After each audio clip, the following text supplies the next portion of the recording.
Much for staying with us here on New Dawn. Of course, I'm sorry about that. All right, we want to get into our morning conversation here on the program and looking at the state of the nation.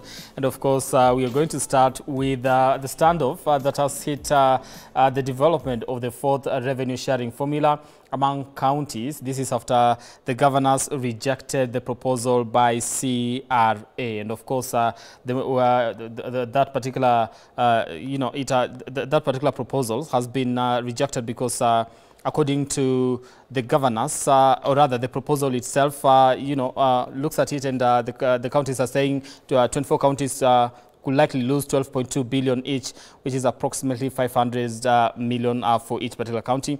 And proposals puts more emphasis on land size over population. So it's a difference from what we've been able to see in the past few, proposals that have been there before. Let me start with Honorable David. What do you make of this particular standoff that we're actually witnessing at the moment as far as this revenue sharing formula is concerned, and what the governors are putting as their case? I think there has been a problem in terms of having a formula that is agreeable to all parties, because Kenyans or regions have their own selfish interests that might not necessarily bring all the counties on board. So whenever you go to, you use population size, of course you will have problems with the northern counties. Whenever you use land mass, of course, you will have problems with the central counties. So it is a contested issue. Yeah. But I believe just the same way with the third basis was a middle ground. The fourth basis will also have to have a middle ground, because at the end of the day, there are some, if you use land mass, you will have an effect. If you use population size, you will have an effect.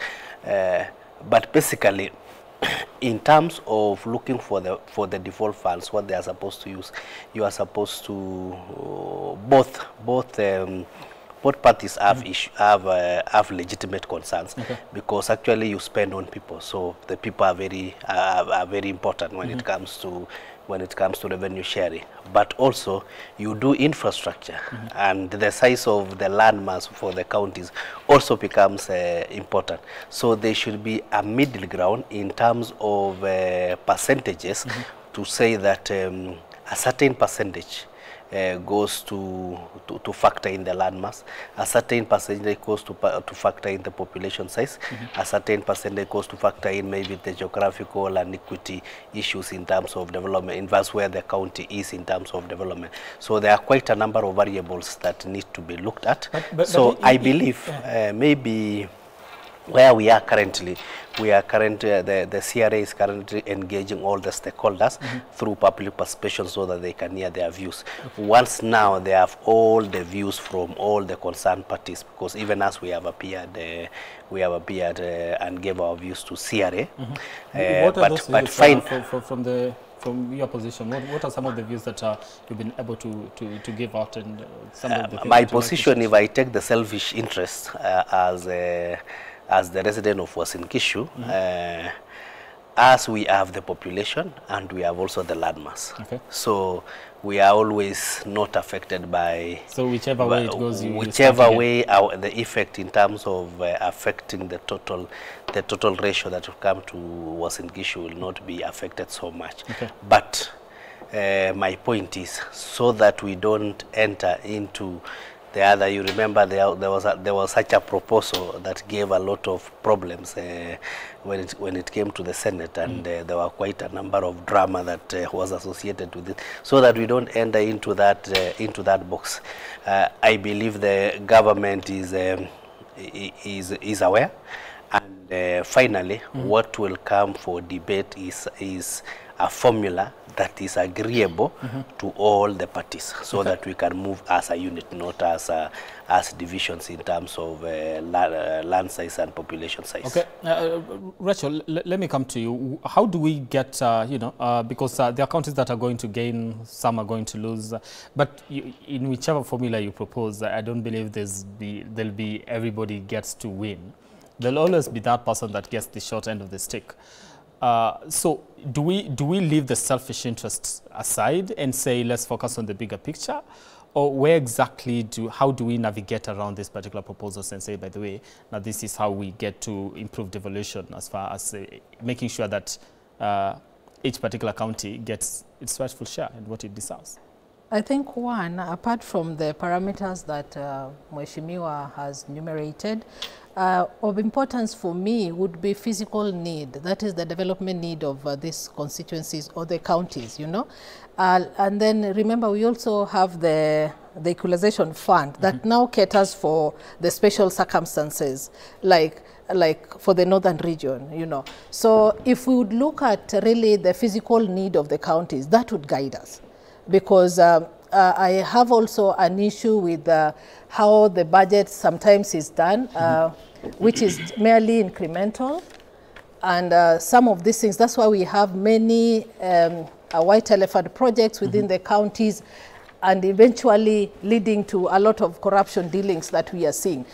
But if most of this, the funds, we are now in 10 or 14 years, 10 years of devolution and going. So we would be seeing more of the development between these regions, and knowing that even though I gave, for example, Kiambu County this amount of share in the last allocation, but this time around our focus would be maybe Kisumu County given ABCD. So I don't think if it would be prudent for us to continue looking at the population index or the landmass as a way permanently of allocation.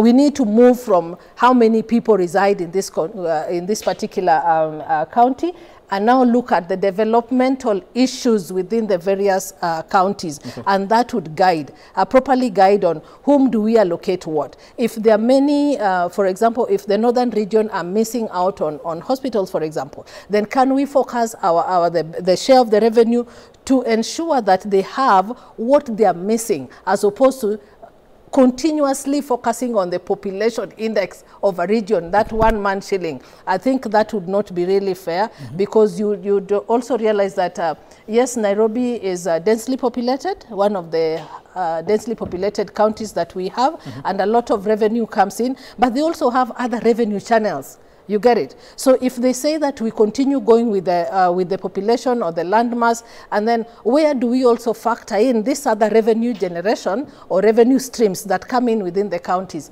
So if you asked me, then I would look at it more now on the physical need of a county, and as opposed to the physical capacity. You get on the population or the landmass. I think going forward, I would want them to look at it differently. Okay. Yes. Let me bring you in on this one. The COJ has rejected the formula, insisting that no county should actually get to lose a coin. But just like I put it, whichever way you go, there's always somebody has to be able to sacrifice something. I think the governors are just being dishonest. And I think we are to discuss the formula. I think we are not getting the point. The governors are simply hell-bent on not losing a coin. Whatever the formula you will give them, as long as it gives them that money they had set their minds on, they will want it. Last week, I listened to the Auditor General talk about something called pending bills. And she said the governors keep telling Kenyans that the reason they have pending bills is because of the late disbursement of the revenue due to them. And then the Auditor General asked, how come the pending bills is not commensurate with the money that is yet to be disbursed? How come after the money is finally fully disbursed, the pending bills are still not paid? It is simply fiscal indiscipline. Number two, let us look at the portion of that revenue that goes into development in counties. There are many counties in this country. If you told them, we want to come and help you commission one of the projects you have done in the last 2 years, you will get nothing. But here, they are very loud, demanding money from a government whose 2 past budgets have been stopped. To me, I am very radical about devolution. The first mistake about devolution was to devolve a government. We should have devolved resources. The reason why we demanded for devolution when we did was because revenue distribution into Kenya was not the same. You find there are some places which were marginalized. It means money was not going there. So instead of sending money there, we sent them governments. We sent them centers of corruption. Do you believe that the devolution hasn't served its purpose as far as making devolution sure that, as presently constituted was not the best. The best, we should have devolved funds. We say, take for example Migori. We say 8 billion is going to Migori for development. We can just use 10% to decide what it is going to do. We would be benefiting more. But when you have devolved a whole government, there is chief engineer of roads, say in Homa Bay, as there is one in the national government. But when you go to Homa Bay, you may not find roads worth employing a chief engineer at roads for. Because the money goes to employ people. These county governments have become employment bureaus and tools for governors to further their political dreams. So for them to demand that even after the revenues have been reduced by way of rejecting the finance bill, they should still get the same amount that had been proposed earlier is being dishonest. They need to tell Kenyans that now that the revenue that we expect will be less, let us also reduce what we expect. But that is not all. Let us also look at what we call devolution versus the current devolution versus what I say revenue devolution.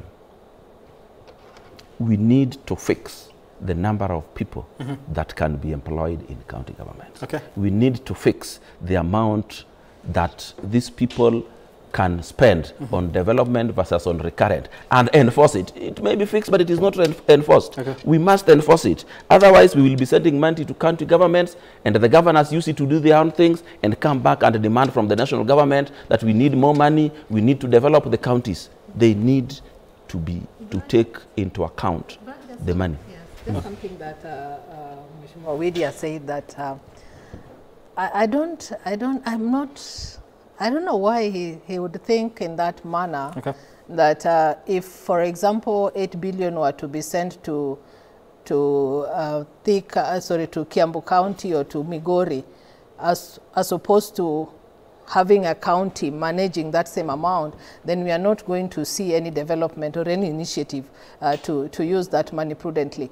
Remember, before devolution, we had such where the national government decided on which region of the country was going to receive what amount of projects. And that marginalization is what inspired the devolved functions to be brought forward. So I don't think if we should regret that devolution is there, but how we use devolution, because we know there are regions in this country, like if you go to northern side, we've seen the impact of devolution in those regions. We are seeing other counties like I think where Ingata Kirungu is, where what he's doing in regards to hospitals or the health sector, we are seeing what Honorable Her Excellency Waiguru is doing in Kirinyaga. We are seeing what Nyawanga is doing, and also we are seeing what our own Kisumu is doing when it comes to mice industry. So I don't think if we should just say that in a blanket that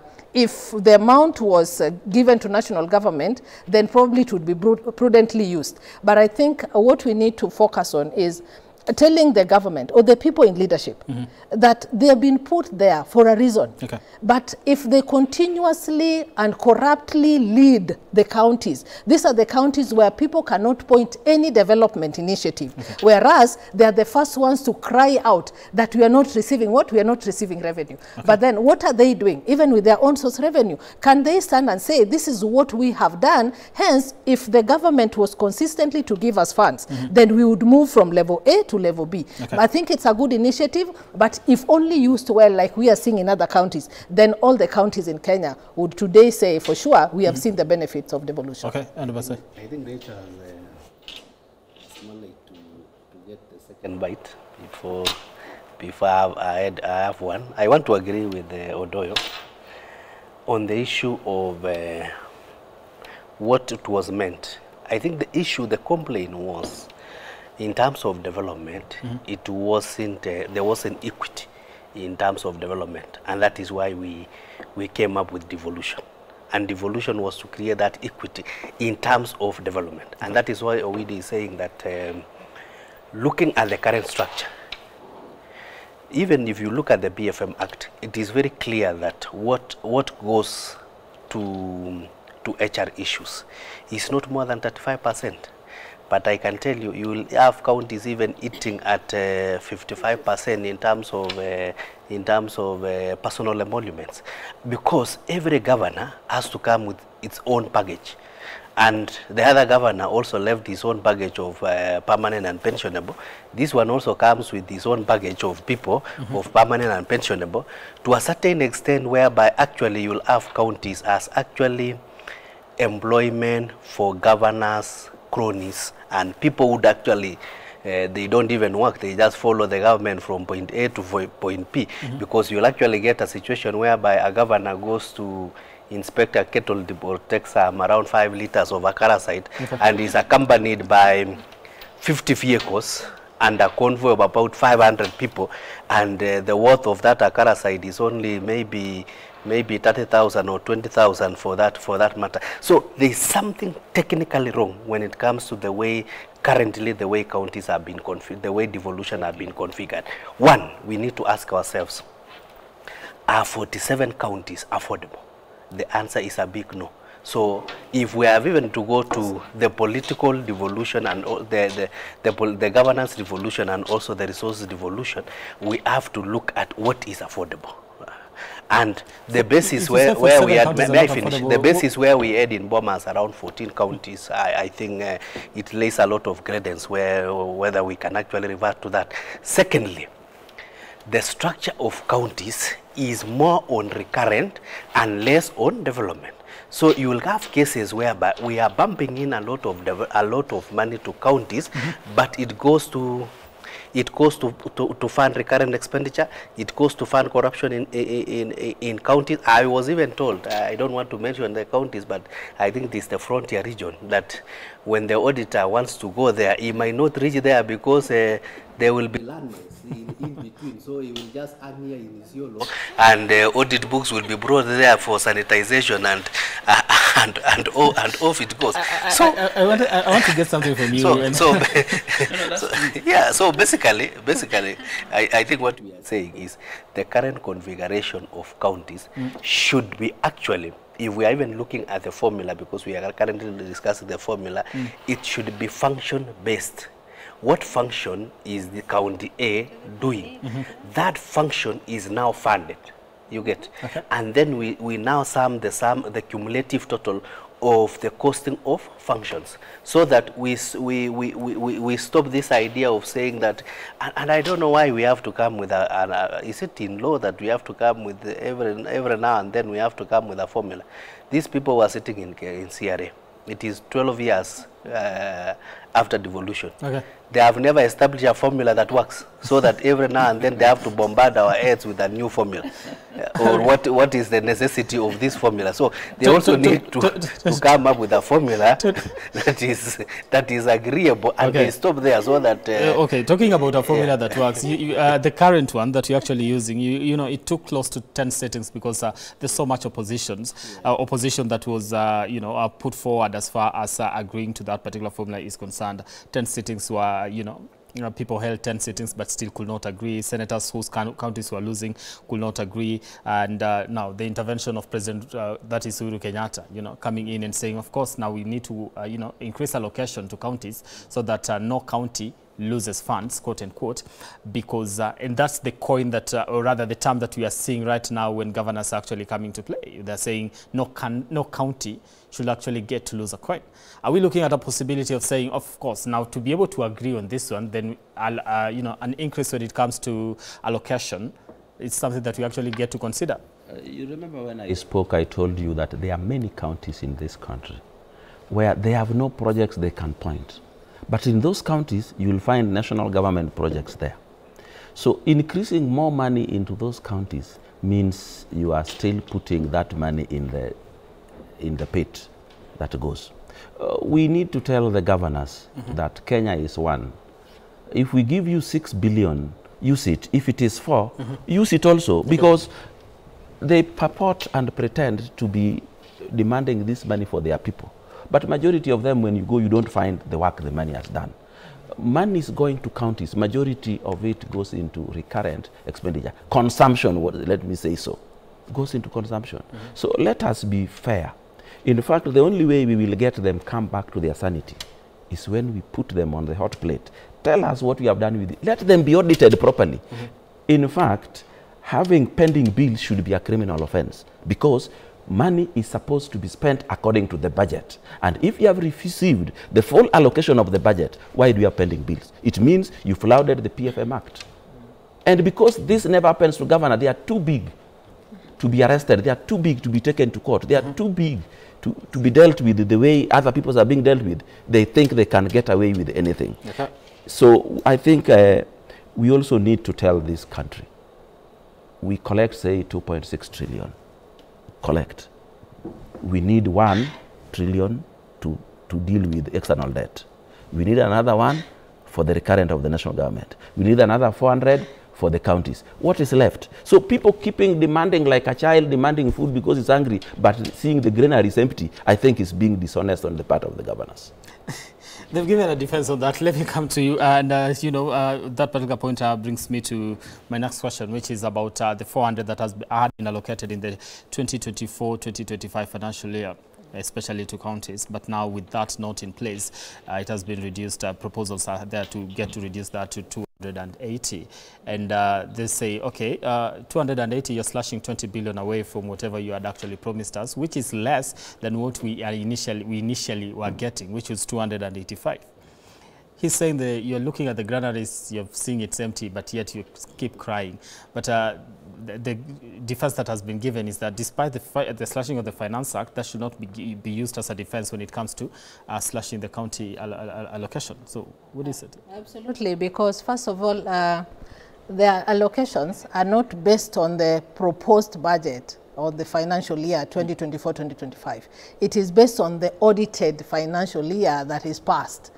So you cannot come and tell the counties that we are not going to give you an increment because the financial bill 2024-2025 was collapsed. No, that would be wrong because that is not the basis. Okay. But having listened to Madam Chebukati, who is the chair of CRA, she mentioned that if you look at the proposed revenue projection that they have, they are going to have, I think, 376 billion, and she was actually in support that there shouldn't be any slash on the allocation that is being given to the county, or the 400 billion that the county is requesting, and that is actually going to affect the operations, which I agree. But again, as my colleagues here have said, I think we need to see more of what have you done with what we've given you to warrant an increment. You see, he's talking about the county, the leadership, the county governors. Each and every time we see them, everyone comes with their own employees or something like that. And that only blots what? The recurrent bill that we have, or the recurrent budget. So I think what needs to be done is proper audit.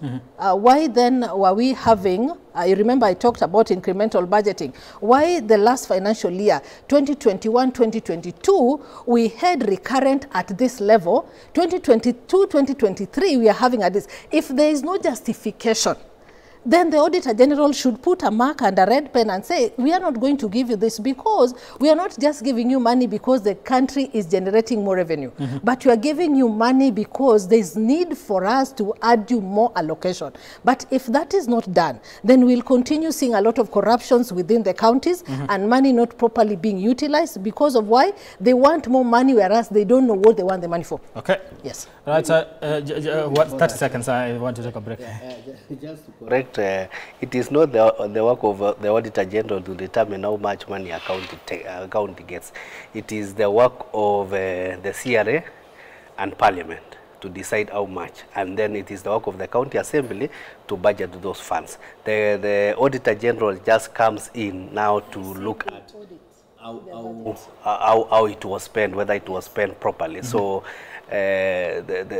actually the domain lies somewhere else, but not the Auditor General. That's what I wanted to correct. Maybe just to as a bite, because I happen to be in where these discussions of reducing comes from. The fact is, the finance bill 2024 was withdrawn. Okay. And the finance bill 2024 was raising close to, I think close to 200 and something billion. And we had to redo the supplementary budget immediately after the appropriation bill. The reason is we had to factor in now to lie on the finance bill of 2023, which is also still a contested in. It is currently in the Supreme Court. Yeah. So may I finish that one?